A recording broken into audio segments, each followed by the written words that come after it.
have to phone a friend. Yeah, I think everybody has something to offer. Yeah, Honestly, I agree. I really do think everyone has something to offer. I really like reading outdoors. But I have a video of me at a park. Specifically outdoors. Yeah, you know why? because like, as someone that has spent a few years in the corporate world, Yeah. The corporate parties are very different. Oh, yeah. For sure. Yeah. But it's not mad. like, sorry? They're crazy.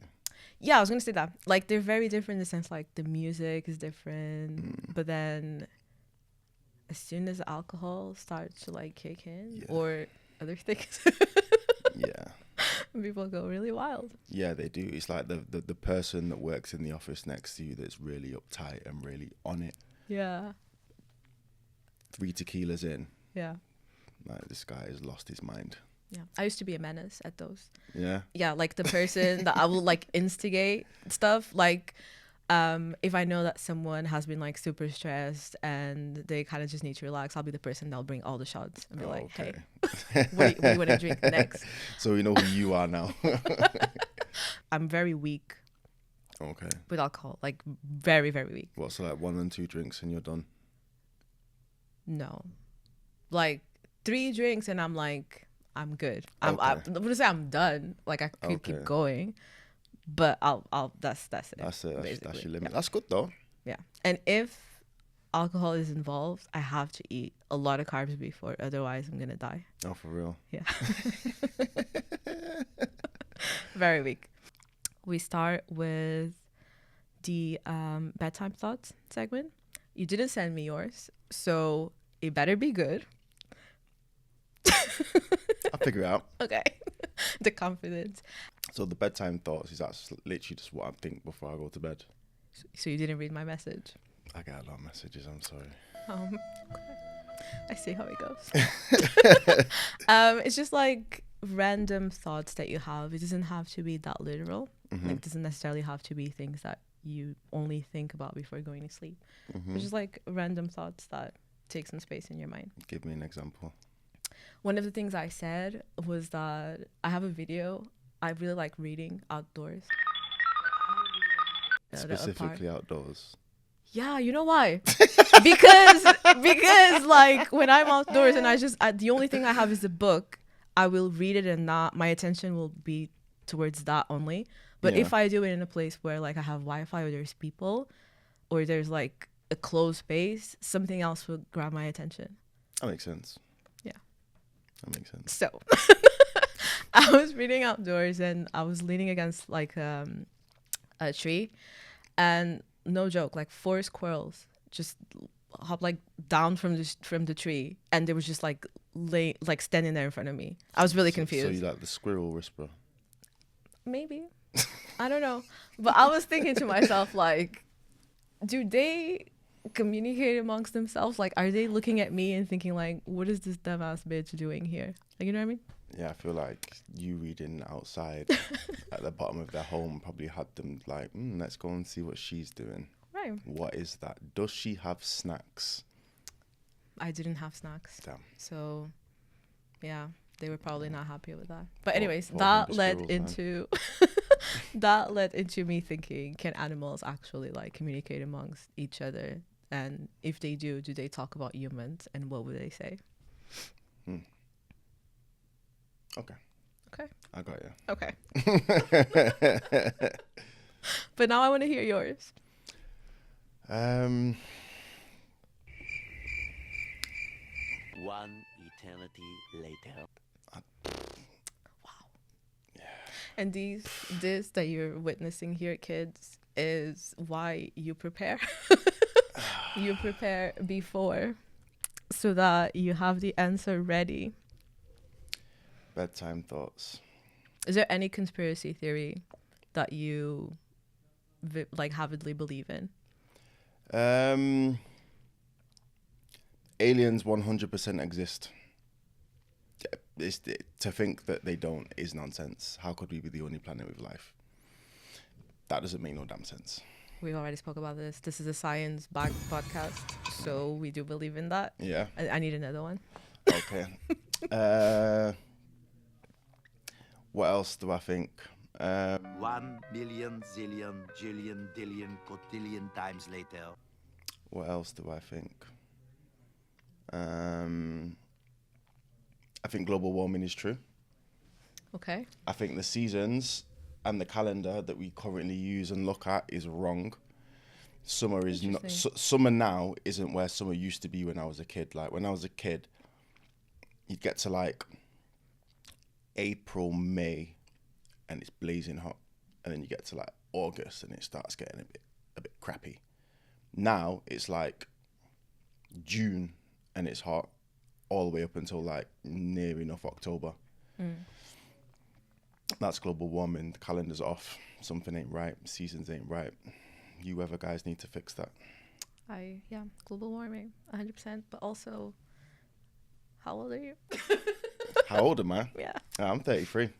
I'm grown. Yeah. Okay. I was gonna make a joke and call you old if you were like over like 35 or something. Anyways, yeah, it's true. Global warming, very true.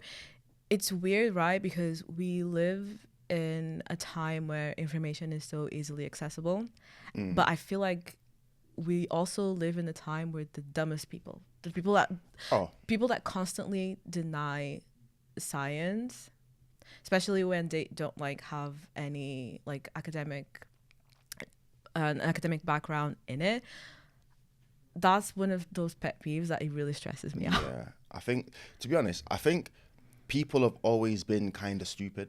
Those people have always existed, but now there's less of a barrier to having a platform to say your stupid stuff. Yeah. Do you know what I mean? Like anyone can get on Twitter or Instagram or TikTok and just rant on about complete and utter nonsense. Yeah. But then anyone can also go on those same platforms and speak complete sense. Yeah, that is true. Yeah. Twitter. I haven't used Twitter in a really long time. Yeah, it's still a fun place. I go on there from time to time. You have to. Yeah. Yeah. The last time I actually spent time on Twitter was, do you remember the Alabama brawl? No, what's that? I can't believe I'm reading this. But like, I think it was in 2024, like August of 2024, in like Alabama in America. These people that worked at a cruise, like the passengers, they went crazy and started attacking one of the cruise like security people. Okay. And all of his coworkers, and maybe not just coworkers, just like ran out of the boat, and everyone just started fighting. I feel like I might have seen this. You probably have. One of them used a chair, like one of those folding chairs. There was people getting flung into the water and all. Yeah. Wild. Yeah. That was the last time I was on Twitter. Yeah. The right side won that time, I think. Yeah, I'm not gonna lie. Like I felt so much pride inside of my heart when I saw that. Yeah. It's been downhill since. Yeah. Yeah. Well. My bedtime thought. I work remotely. Okay. So I work from home. But like whenever if I'm doing something between like 9 a.m. and 3, it means I had to change my schedule to make that happen. So for example, I like to go to the gym in the morning. I like to go to the gym when there's no one there. And the gym that I go to, unfortunately, it's only free or empty between like 8 a.m. and 10. So I feel like you go to one of those bait gyms. You go to one of those gyms where everybody goes, surely. where should I go then? Give me a recommendation. NRG is a great gym. I love NRG, the one in Trafford. Yeah. See, okay. There's so many people at NRG sometimes, especially after like 3 p.m. and stuff. Yeah. It gets packed. It does, but that's why you go like between like, any morning until like 2:30, 3, or you go late evening. But both those times are quiet. But that's the case with every gym then. So how does that make NRG not a bait but gym? with NRG, I don't really see people that I know. It's a difference. If you go JD now. That felt so targeted. You know I go to JD. I get, you know what it is? From when you told me the hours in which that you wanted to go, I knew exactly where it is that you were going. Yeah, that's like going to the club, man. Okay, well, I used to go to Jets before. Yeah. but I moved places now, and I need somewhere that is closer now that it's winter. Because if it's raining, I will probably not leave my house to go. Yeah, I don't blame you. Yeah. But Jets is also a very good gym. Yeah. It's just, equipment-wise, is not as good as NRG. Yeah. My favorite hack squat machine Oh, yeah. is NRG. Favorite It's in good. Manchester, at least. Yeah. It's good. It's good. Well, anyways, for people like me that unfortunately have to go to places like JD, I'm sorry. It's a great gym. It's a great gym. Yeah, but whenever, like, there are times when I'm there between like maybe 1 p.m. and 3, and I'm like, don't you guys have jobs and things to do? Nah. Go home. Why are you here? They have Instagram and TikTok. I feel like I don't even see people like check their phones to be like, let me go on Slack real quick just to see if someone messaged me. Let me check Outlook. Nothing. People are just there. Just Must be great, man. work from home. Nah, just be able to just do what you're doing in the daytime and just Yeah, that felt like a dig again. Nah, it wasn't at all. That's actually great. That's a good time. Yeah, it is. Honestly, freedom. I think the older I get, the more I realize that being in control of your time is Paramount. Yeah. Yeah. It's paramount. It's good. Yeah. It's good. Yeah, so that was my bedtime thought. And I'm going to introduce you now. Okay. Wassup B. Welcome to another episode of the Pyjamas Club, a podcast where we talk about everything, nothing, and all the things in between. This week's guest, let me open my introduction. This is always a very fun part of the show. I like seeing people's reactions because obviously I had to Google you. Okay. So I'm going to see how you're going to react to what I'm going to say. Oh, this could be wild. Okay. No, I Google what you do like career-wise. Okay. Personal life, I didn't really see anything. Okay. Or have I? We're going to find out. Don't know. So, Soon see. This week's guest doesn't just spin tracks. He spins moments. Whether it's turning up the energy at Sense 92, bringing chaos to the Clint's Fest stage, or curating a set so good it should be illegal, Marcel is the man behind the aux, the vibe, el sazón, and the reason your knees still hurt after Saturday night. We're talking about building community through music, being the main character on the decks, and what it actually takes to control a crowd without losing your cool. So, please give it up for Marcel. Hi. That was actually a really nice intro. Yeah. That was, yeah. Were you scared that was going to be? I crazy? didn't know what was going to come. It could have been wild. So thank you, Google, for doing me justice. What wild things could someone find if they were Googling you? You just never know, do you? I don't think It could have been like an old, I don't know, like an old profile. Everyone's got like an old profile where they posted some wild stuff. That's a good point. Or like old tweets. I've always been very conscious of that. Yeah. Like, you know how people, when they created their first email and stuff, everyone's first email was a crazy name. Yeah. I've never had that phase. Oh, for real? No, my email has always been my name and a number, or my name and my last name. Yeah, you're way better than me. My first one was like Badman411. Like, Wow. Yeah. Do you still have access to them? Nah, I don't think so. I hope not. Oh, okay. Well, yeah, and even with like social media and stuff, Yeah. I've always been like, you're not gonna know what I'm doing. Yeah. So I don't have Facebook. I used to when I was younger, but then I was just like, this is dumb. I don't want to be here. Yeah. So I never really. I bet that you won't find anything about me because I have deleted everything. And every time my dad is the worst, bro. My dad posts the worst pictures. He like always has this like Facebook status about the things I'm doing. I'm like, it's supposed to be a secret. Yeah. Like the worst. And you're just blowing up your spot. Literally. Dads, man. Yeah. But yeah, anyways, how are you feeling? I'm good, man. Okay. I'm good. I'm great. Yeah. I didn't know that you were the founder of Since '92. Mm-hmm. I've been in Manchester for like around 2 years now, Oh, no way. but I never go anywhere. Okay. I'm starting to change that now. But my friends have told me about the events and they've invited me before, but I was like, I don't know. Home though. How did that start? So with Since '92, I kind of Since '92 was one of my bedroom thoughts. That's what Since Okay. '92 was. Cool. So I was up late one night, and for me, like in the daytime, my mind's like working overtime. Sometimes it's working so fast I actually can't keep up with what's going on. But once I've gone past kind of like the point of tiredness, I find a lot of clarity, and that's when I get my best ideas. So it's like 2, 3 in the morning. As long as I'm not still too tired, I can actually get some really good work done. And I was sat down, and I think I had like a YouTube mix up on the TV, and I was just like doing some work, some DJ related stuff and admin and whatever else. And then I was just like, I'm listening to like certain songs, and I'm like, you don't really get to hear this anymore. Do you know what I mean? Don't get me wrong, there's a lot of like good events out there, so shout out to everyone doing great stuff.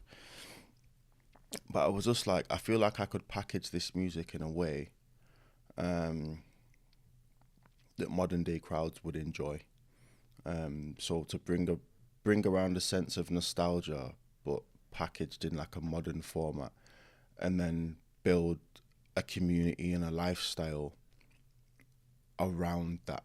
Do you know what I mean? Because ultimately, like, music is culture, culture influences lifestyle, and that is a part of someone's identity. Do you know what I mean? And there's a lot of people that identify with music, therefore the culture, the lifestyle, da da da da da. So I just kind of thought, do you know what? I feel like I've got something to offer here. I've got something that people are going to enjoy. I remember like speaking to my friends and like business partners that are having other ventures, and I told them the idea, and they were like, yeah, that's a great idea. One of my close friends, she works for like a very well-known, or two very well-known alcohol brands. And I told her about the project that I wanted to start, and she was like, I think that's an amazing idea. Like, I'm happy to get the brands to actually back you.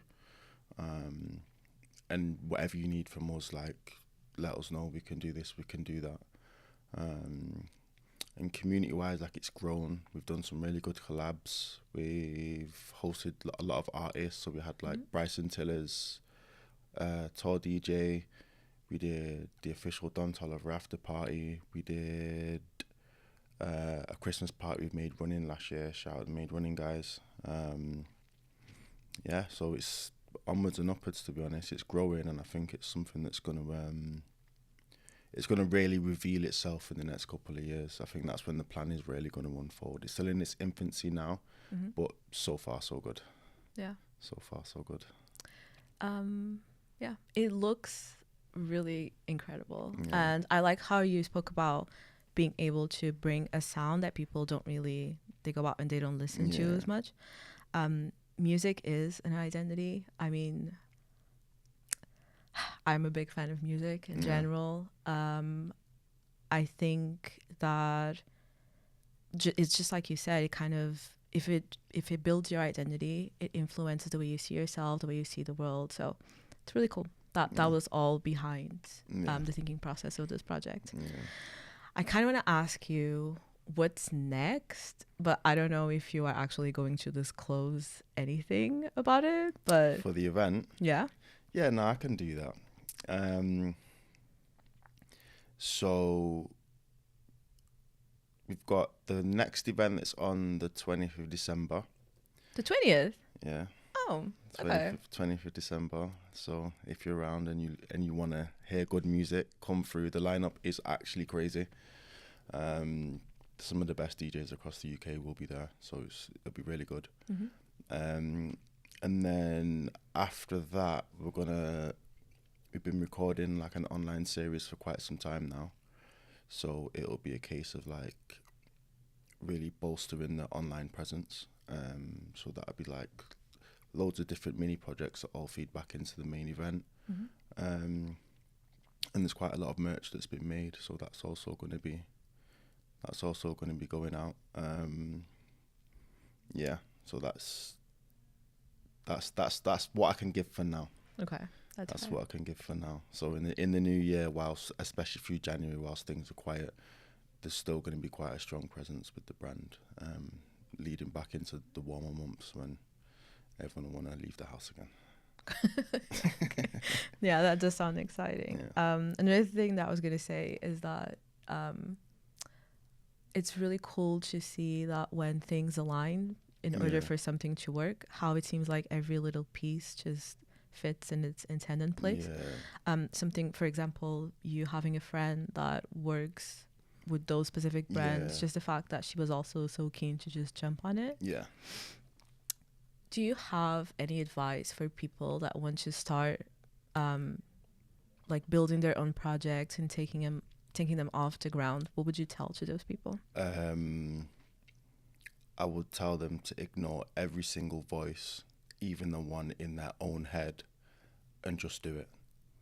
Because the fear of failure can be crippling.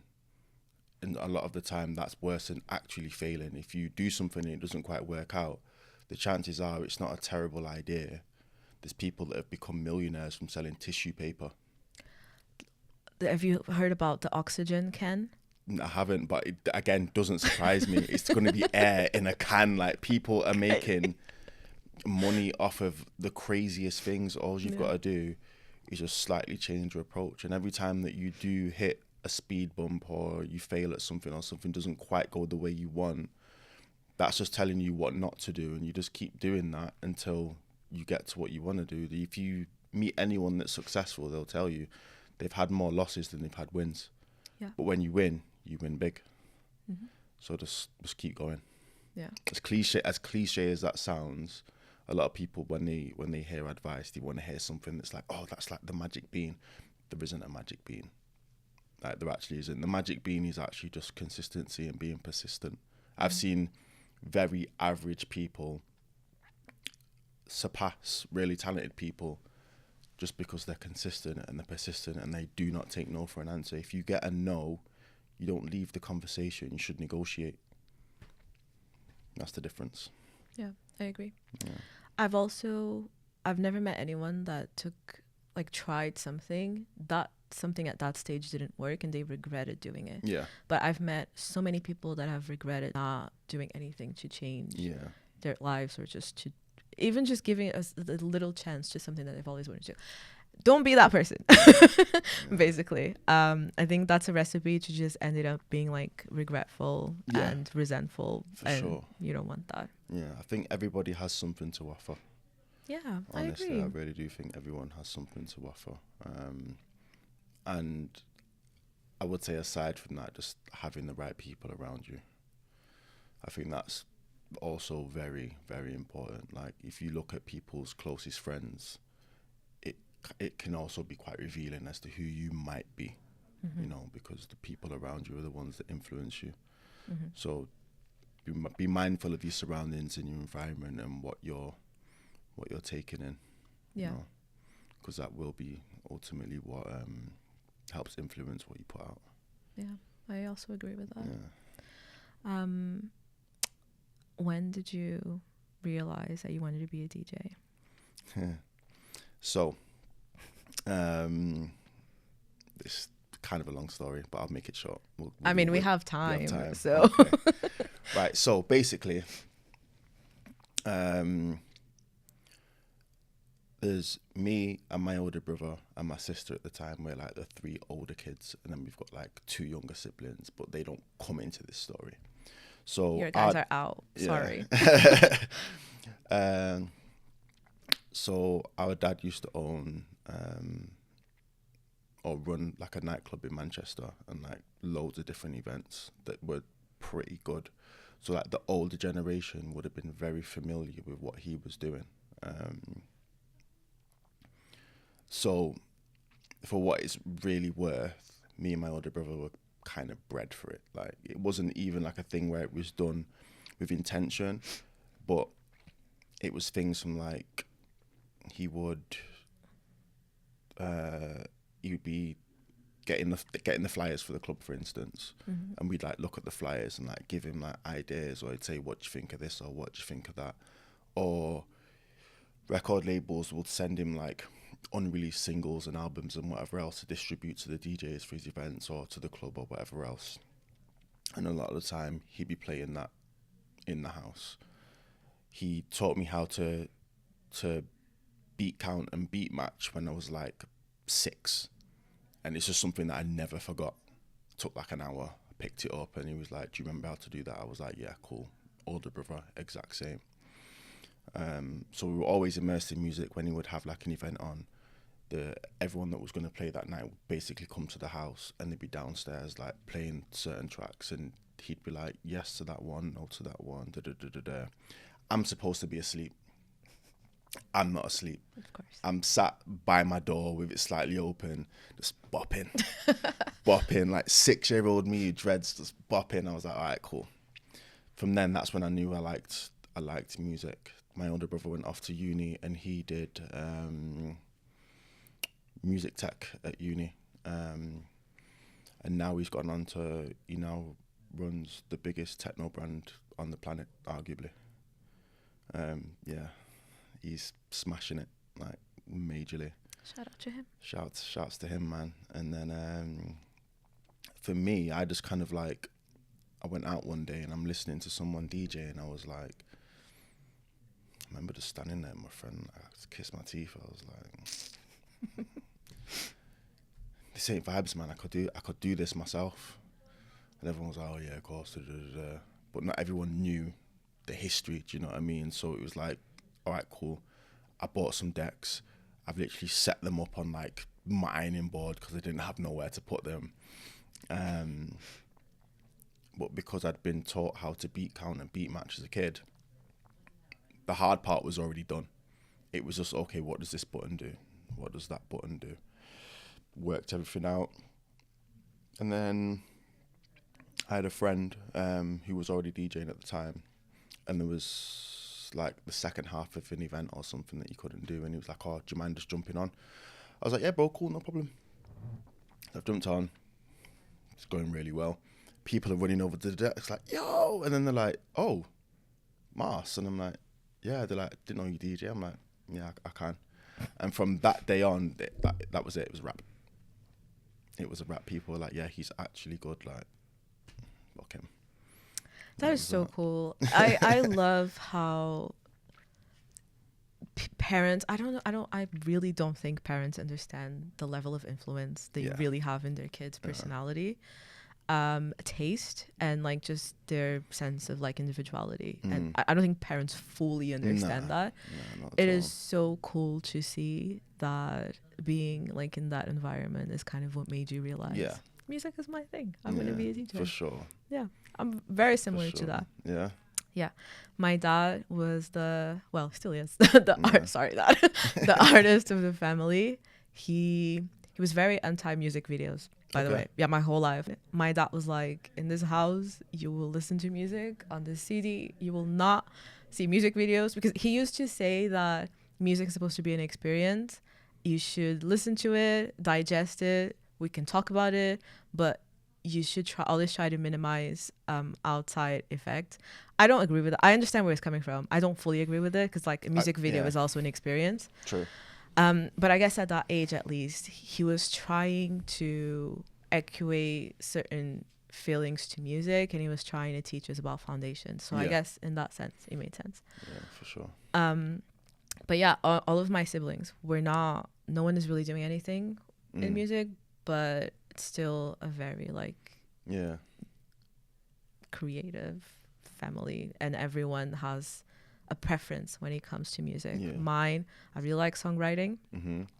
My sister, I would say that she's probably the best singer out of all of us, so I'll give her that title. So it's really cool to see that. And after that first gig, did you just were like, this is what I'm doing? So no. So at the time, I was still in uni, so I was studying my psychology undergrad. I did my minor was in psychology. Yeah. My major was in biology. Okay. Biology's tough. Yeah. Biology's tough. So shouts to you. I'd have been pulling my hair out. Yeah. So I was doing that, and then I left uni, and I was like really undecided. I was like, should I go back and do my masters or should I not? But that third year kicked my ass. I was just like, I can't read another journal. I cannot do any more referencing. Right. Like my head is going to fall off. I actually do wish that I just went and got it over and done with. But it's all right, cool, not going to do that. So then I started working in education. So I was like a pastoral and safeguarding lead for an exclusion unit. So when kids are really naughty, they get kicked out of mainstream school and then they get educated by us. So essentially I'm like social worker in school, basically. Okay. And then throughout this time, like I was DJing like here and there, but it wasn't like the thing that I wanted to do because I was like, you actually have a brain and you want to do something in the world of psychology. And around that time, I started coaching.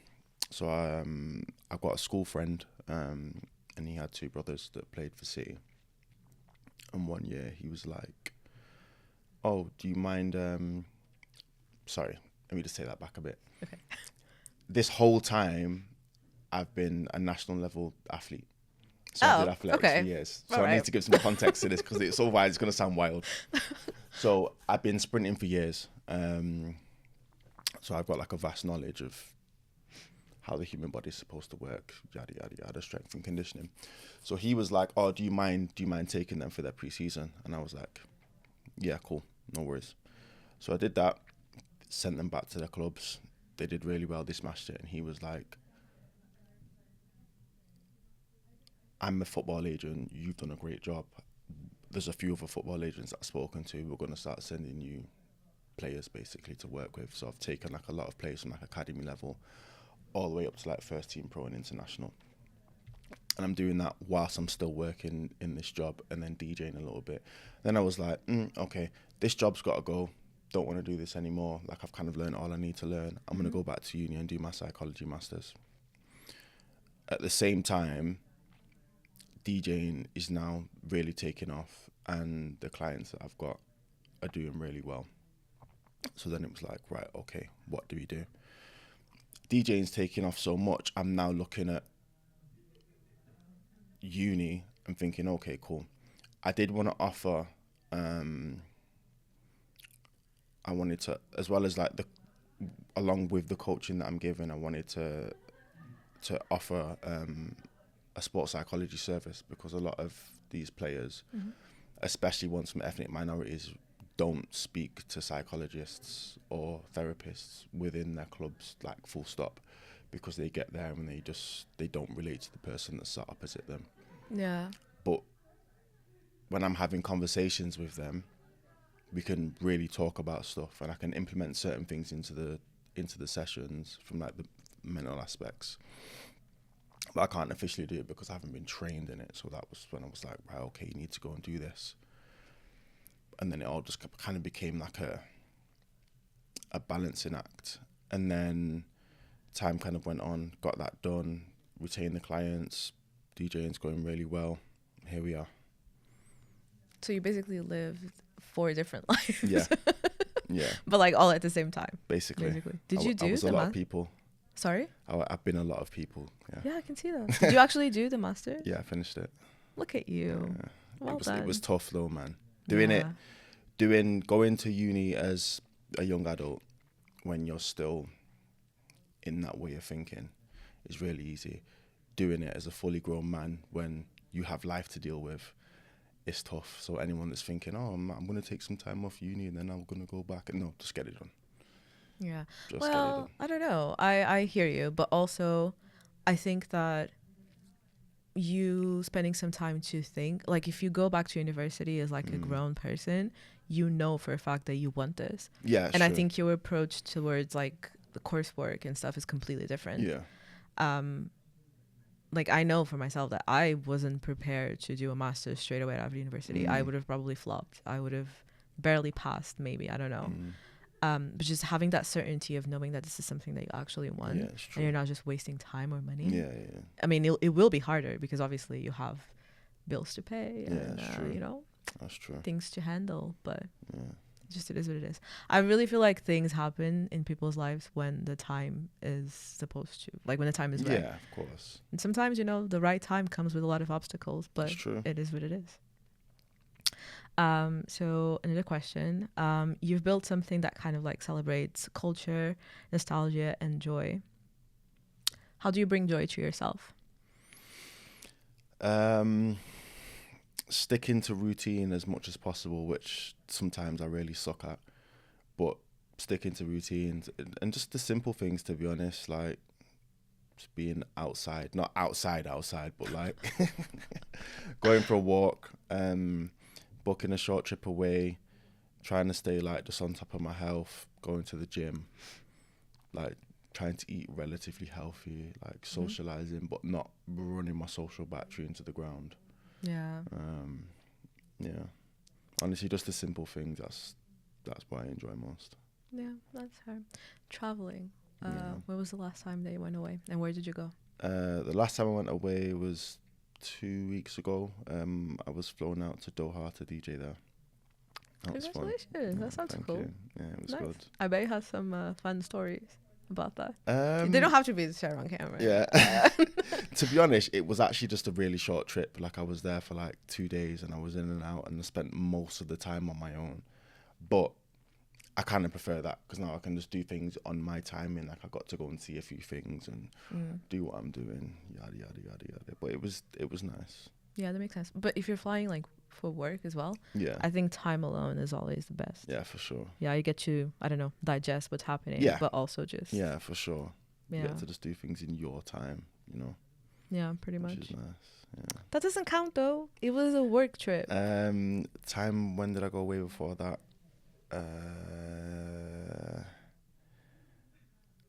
I've been away quite a bit this year. Where have I been? So you have been away quite a bit. Yeah. Well done. So I've been like Barcelona twice, Malaga 3 times, Copenhagen, start of the year,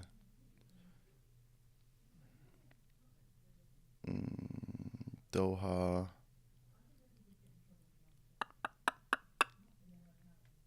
I feel like there's somewhere else that I'm missing, you know. But these were all for work though.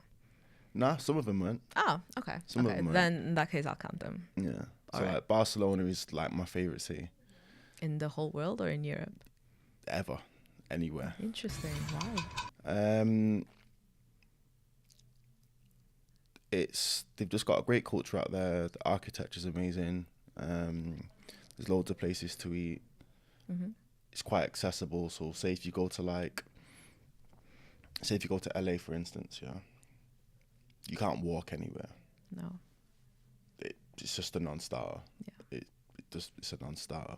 Most American cities are like that. Apart Yeah. from New York, where if you're in the center, I guess you Yeah. have. So New York's really nice. Are you from New York? You think I'm American? I'm gonna cry. Where are you from? I can't place the accent.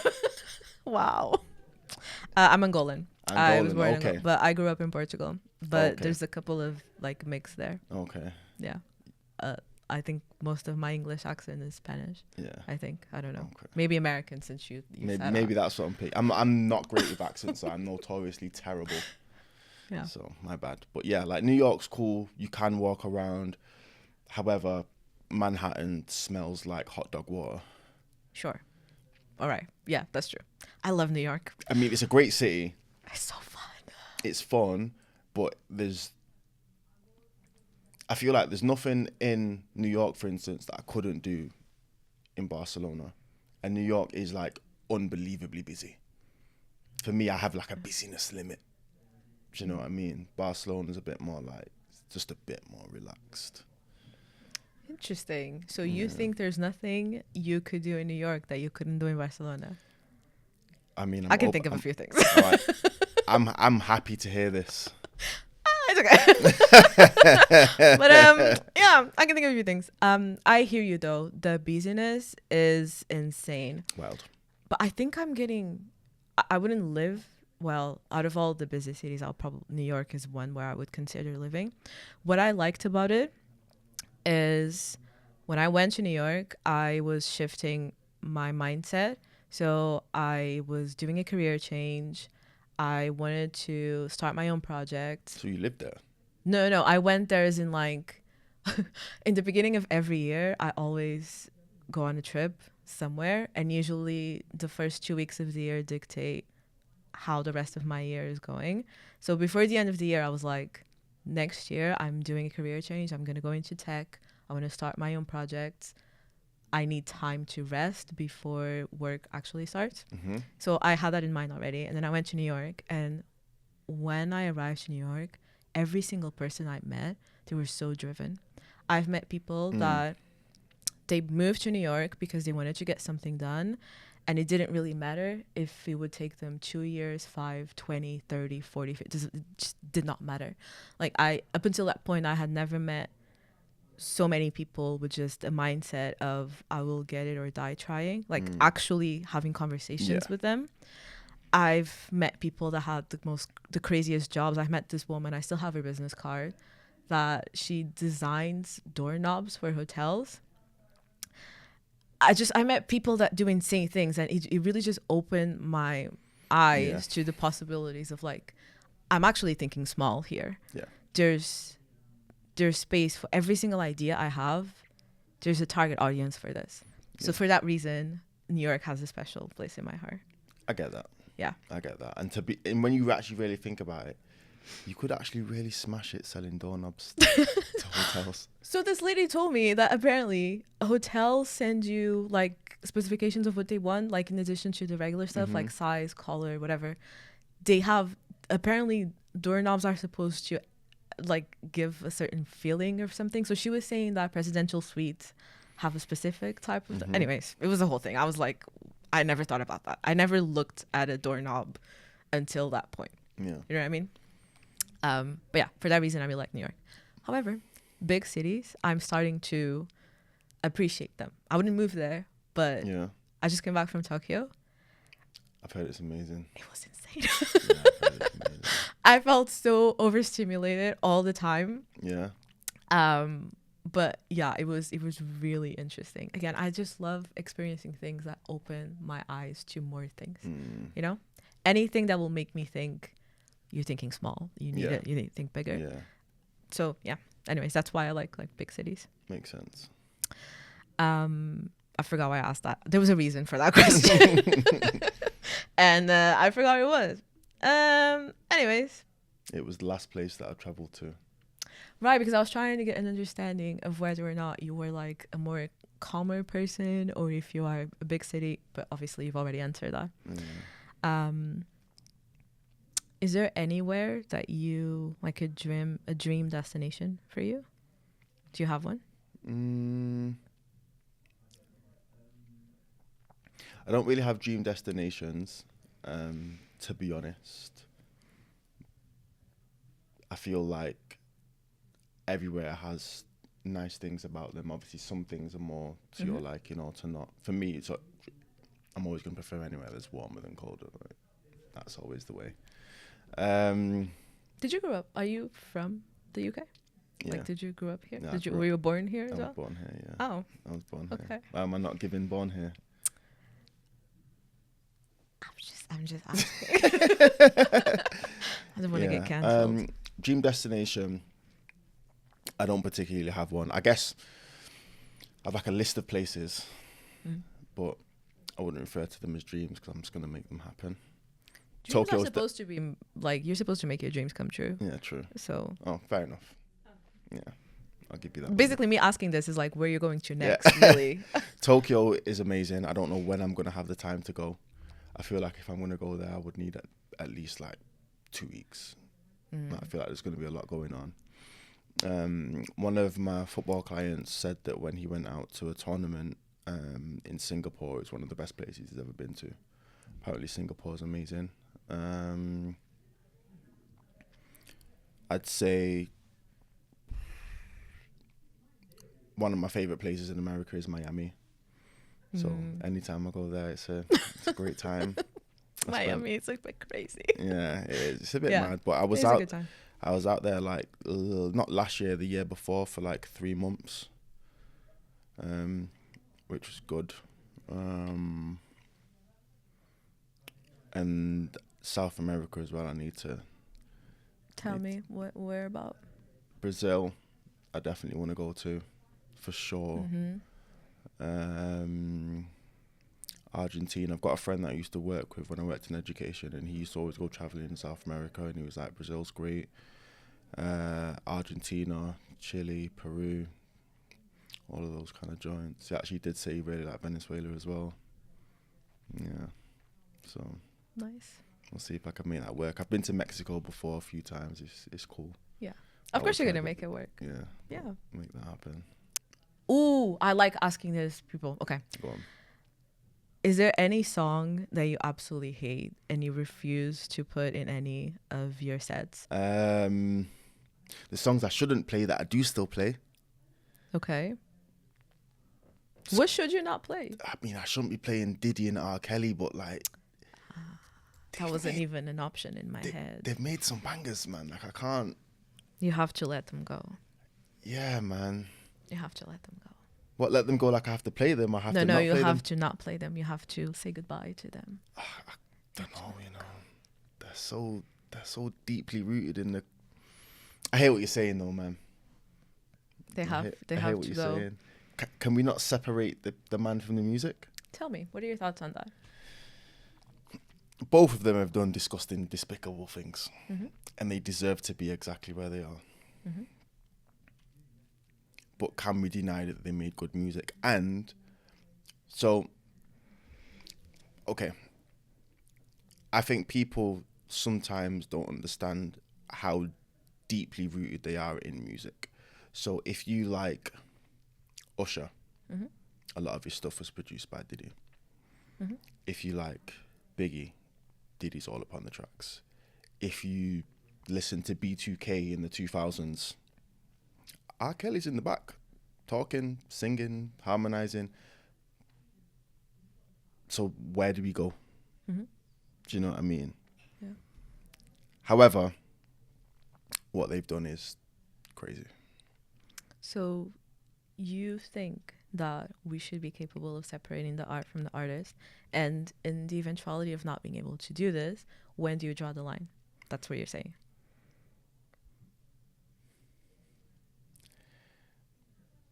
There's always a time and a place. Okay. There's always a time and a place. But I feel like with those two in particular, I think there's always going to be quite an extensive argument on where the line can be drawn because of how much input they've had in music. Okay. There's a lot of stuff that if it's like, okay, we can't do anything to do with them, that means like you can't listen to like Aaliyah's first 2 albums, like she's done. Mm-hmm. You can't listen to Mary J. Blige, can't listen to Notorious B.I.G., can't listen to Mace, can't listen to Faith Evans, can't listen to 112, can't listen to B2K. A lot of Neo stuff you now can't listen to. Can't listen to a lot of Justin Bieber. It starts getting long. I mean, not that I would, but Bieber's got some bangers. No slander to people that allegedly don't deserve it, so it's fine. Yeah. Okay, I hear you. But I think it's definitely a minefield. Do you want to hear what I think? Go on.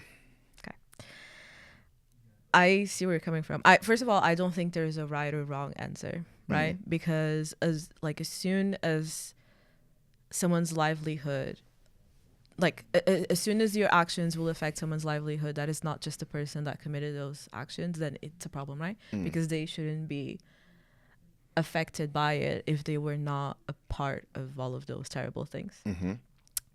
But it does send a very weird message from my perspective. This is just my opinion.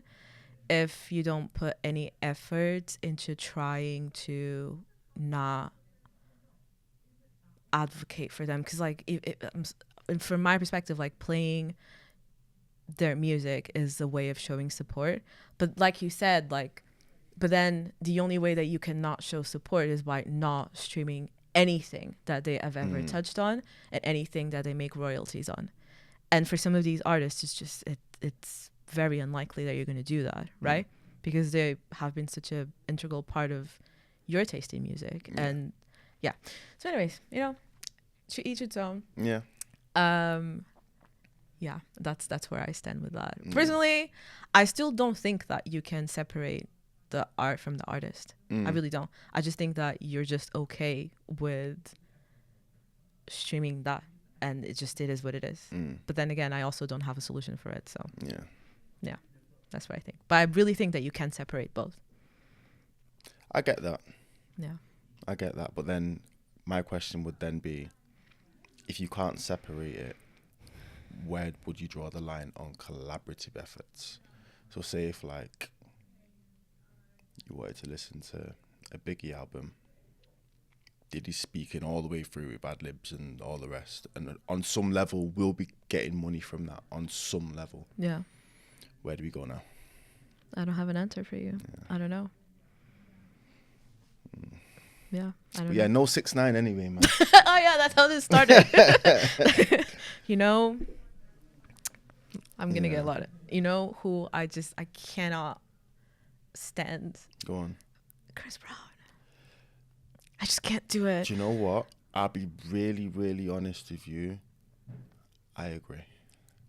I like you so much now. I agree. Like, there are some songs that he's got that are undeniable. Like, Chris Brown, like, Yo is a banger. Like, it just is.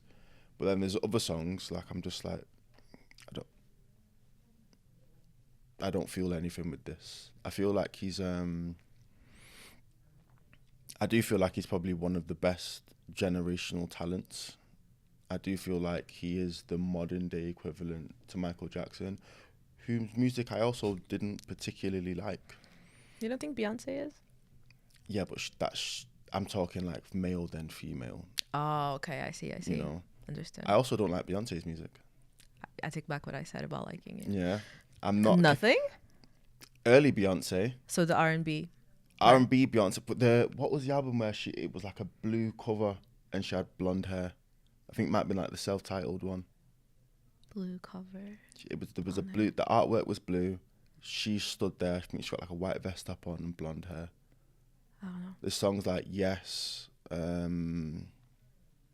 Signs. I think what else was on there? Oh, Dangerously in Love. After that point, once we got into like the Drunken Love, Lemonade. Okay, all there's the a lot rest. of things in between. There's B-Day. Personally, B-Day is my favorite album. Is Green. Well, there's two. There's a deluxe one, but I think both of them are green. Songs in there like Green Light, Resentment. I don't think I've even heard Resentment. If you like R&B, when it comes to R&B, do you care about lyrics and melody and voice, or is there a hierarchy there for you? Nah, it's just I just like it for what it is. So if it's the lyrics thing, cool. If it's melody, cool. It might sometimes just be like a really nice beat that carries the song. I just like it if it's good music. Listen to that album. Yeah, I'll listen to it. I'm gonna listen to it after here, and if it's trash, I'm coming back on to let you know that it's trash. I doubt that you're gonna say that. Honestly, also I'm being biased because it is my favorite album. Yeah. I'm a big fan of that woman. She's such an amazing performer. The Yeah. things that her and her team, whoever does arranges music for her. You know what I think with Beyonce. You know what I think my issue is. I Tell feel like, me. I feel like Beyonce is the cheat code. I feel like if you were making a person on a computer game, if you're gonna make an artist on a computer game, and you're choosing the attributes from like 1 to 10, you've got some code and you've just gone 10, 10, 10, 10, 10 across the board. And for me, it's Did like you do that on purpose? what? Because that's a reference for a song. Nah. Oh, That okay. was, shit, that was coincidence. Sorry, carry on. But I just feel like there's nothing she can't do, and everything is so polished that it just became like, oh yeah, this is gonna do this and that's gonna sound like that, and it's kind of like almost like Drake. Of course, the album's gonna be alright. Of course, everyone's gonna listen to it. Of course, and it's the same with Chris Brown. But for me, I also like impurities in an artist or things that make someone a little bit different. I could listen to The Miseducation of Lauryn Hill front to back twice over. I don't know if I could do that with a Beyonce album. You know what I notice with criticisms for Beyonce? That woman really suffers from being the best. Oh no, 100%. And I don't know. I can't. I have a really hard time kind of, and wow, I love how I'm saying this as if I'm her, or if this affects me in any shape or form. But I really struggle with understanding that, because it's like, I don't think it's fair to criticize someone for ultimately like being so good at what they do. And it's not just her, right? Because like, you have it's her team, whoever is like in charge of picking, you know, that person or people. It's like a collective of very incredible and talented and very smart people as well, that create these body of works. But I feel like the imperfections that you speak of, I think you see them when she's performing live. That's my favorite version of her, and that's why I say that she's one of my favorite artists.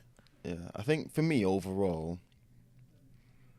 the closer she got to like megastar, the less relatable the music then gets, because her experiences are going in life. Don't be wrong, she's still a regular human being that breathes the same air as we do, but you live a completely different life, and the issues you may face may be issues that we can't possibly fathom.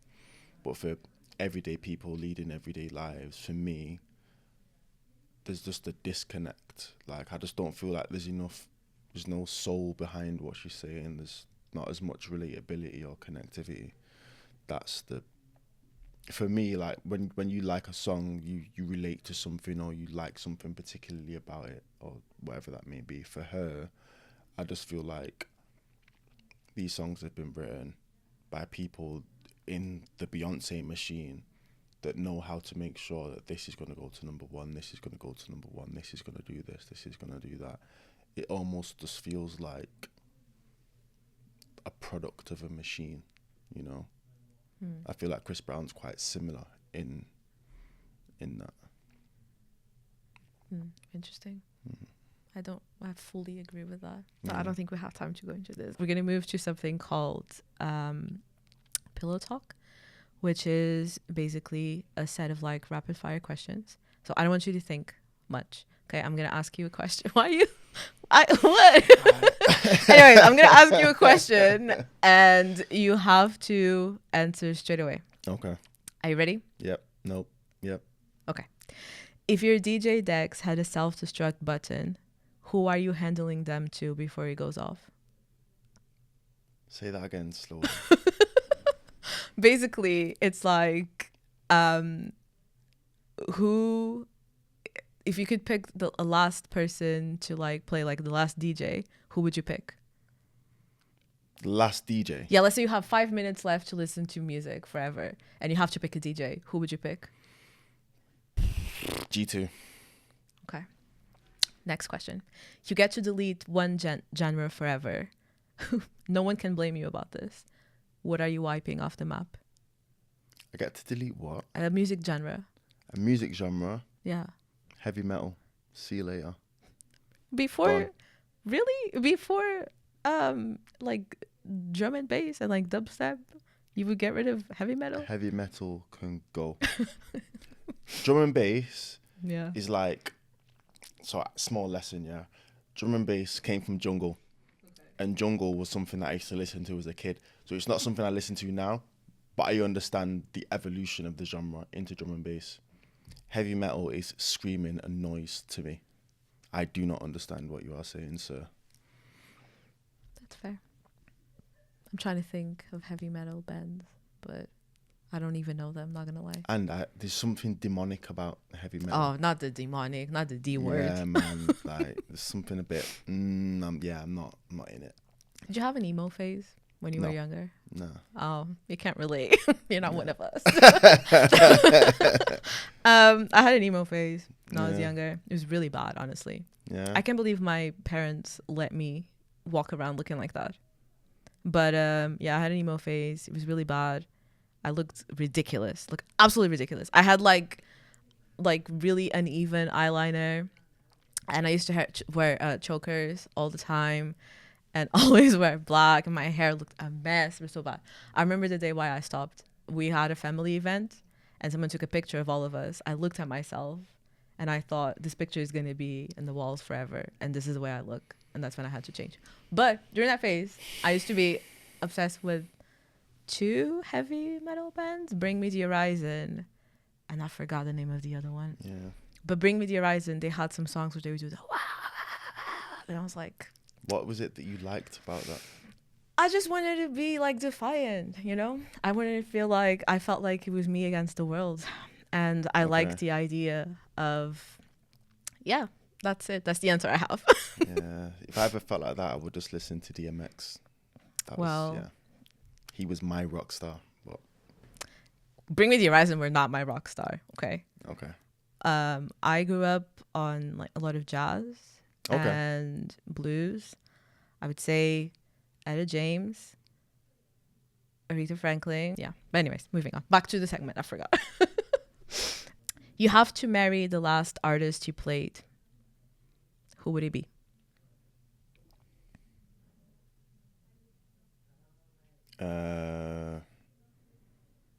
Cleo Soul. Did you just pick someone because you're like, No, was it actually? I'm thinking who was the last female artist I played on the way here, and it was Cleo Soul. Okay. Do you have a favorite genre? No, it changes. It changes like the weather. Sometimes I can be listening to one thing and then the next minute I'll listen to something else. Like, I have a really eclectic taste, and what I play in the car and what I play in the club are not the same. That makes perfect sense. I don't know if Cleo Soul would. I mean, the right setting. In the right setting, or if you got the right edit. I've got a good couple Cleo Soul edits that do slap. Do people ever ask you like, how do I become a DJ? They ask you questions and like. Yeah, and I could just give everyone the same answer. Just buy some decks, teach yourself, have fun. There's courses and stuff you can go and do now as well if you want to do that. Mm-hmm. Have you ever bombed a set? Yeah. What did you learn from it? What not to do. What was it? Sometimes, and every DJ will attest to this, you can just have a stinker. You can honestly just have a stinker. Like, it's weird. Like, as a DJ, you want to hit flow state as fast as possible. Mm-hmm. Once you get into flow state, you can read the room. It's like you're in the crowd. You can connect with the people. You understand what they want instinctively. Sometimes that doesn't happen, and you can just be chasing your tail, trying to find something that clicks to get you into the groove. And when that happens, it just feels really disjointed. And it sometimes just gets to a point where you're just looking at the clock like, right, I just need to just run the clock down and just right. Still try and do your best, but you know that like this was not. We're just not going to talk about this one. We'll move on. That's fair. Yeah. How long ago was this? A few years ago. I've also been in situations where like my laptop has just crashed mid-set. One time it was like I'm in the club. Some guys have ordered a really expensive bottle show. Midway through the bottle show, my laptop's just gone bing, off, done. So like 4 minutes to get it back on. Had to get the host to just keep talking. For 4 minutes? 4 minutes is a long time. Yeah, Did you do crowd work? He honestly really did. He was saying, "Oh, like where are you from? Tell me about yourself." Like, perfect question. There's always yeah. Yeah. What does a day in your life look like? It depends what day it is.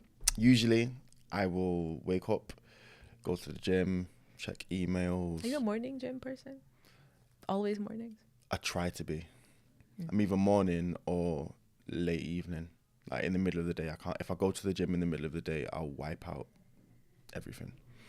And then I'll either have like my coaching clients if it's midweek, working from wherever, getting like whatever DJ or events based stuff that I need to get done. And if it's a weekend, then I'm usually DJing in whatever city or club that I'm DJing in. Yeah. Who has the best music taste in your friendship group? Aside from me. I mean, if you say the answer is you, I guess that could be an answer.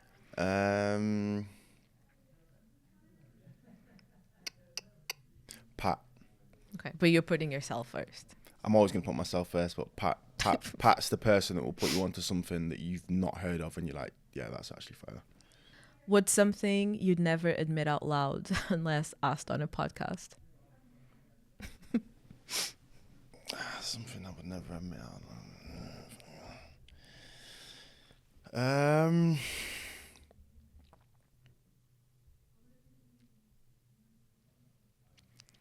I don't know, Nah, I do know, actually.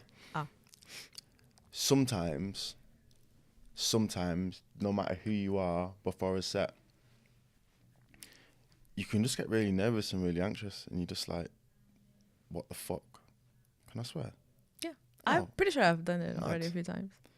But yeah, sometimes you can just be like, how the hell have I got here? Do you know what I mean? And it's almost a bit like a daunting experience. No matter how experienced you are, that can just be the case, and you can kind of just be like, yeah. I guess that's something that does happen. I would never have admitted it, but I have now. So, right. But at the same time, it also makes me think. It also helps me keep me on my A game, because it lets me know that I actually still care. I'm not just over the situation. Yeah. I would never show it, ever, outwardly, but inside, that's what can go on. Do you have any sort of tells when you're nervous? Not Not me asking. People are gonna start like paying attention to that now. I don't think so. I'm such like a reserved, like chilled person. Like my world could be imploding internally, but outside I'd still just look the same. When I'm really, really nervous, it's crazy. I can't control it. I have this thing to start smiling. Oh, you get like a nervous laugh. No, but like it's to the point where it's painful. Like really? I feel like the muscles around my face just contract, and it goes like I have to constantly be like this. So sometimes when I'm really nervous, I go like, but it's because I can't stop like smiling. It's really weird, really weird. We are getting to the end of the episode. Before we go, we like to ask our guests to commit to a goal. Needs to be achieved by the end of next year. And then when it gets to the time, you're going to come back to the podcast and tell us all about that goal. Okay. It doesn't have to be like I'm trying to celebrate like small wins and teaching other people to do that. So it can literally be anything. Okay, so the goal is to do an event with Since 92 where we have over 800 people. Okay. That's I need the goal. A time. I want that done by like October. Has to be done before October. Okay, cool. It's on camera. Yeah, it's on camera. Okay. Anything else that you want to plug before we go? Yeah, just follow me on socials, man. If you see me, say hello. If you want to come to anything that I'm ever at, just shoot me a message. And make sure you tune into the podcast. Okay, cool. Well, thank you so much for watching and listening to another episode of Pyjamas Club. All of Marcel's socials will be on the caption. Thanks so much for coming. I hope you had fun. Thank you. I did. Yeah, yay. We clap for yourself. Oh, we clap. Okay. Thank you. Okay. Oh, thank you. That was fun.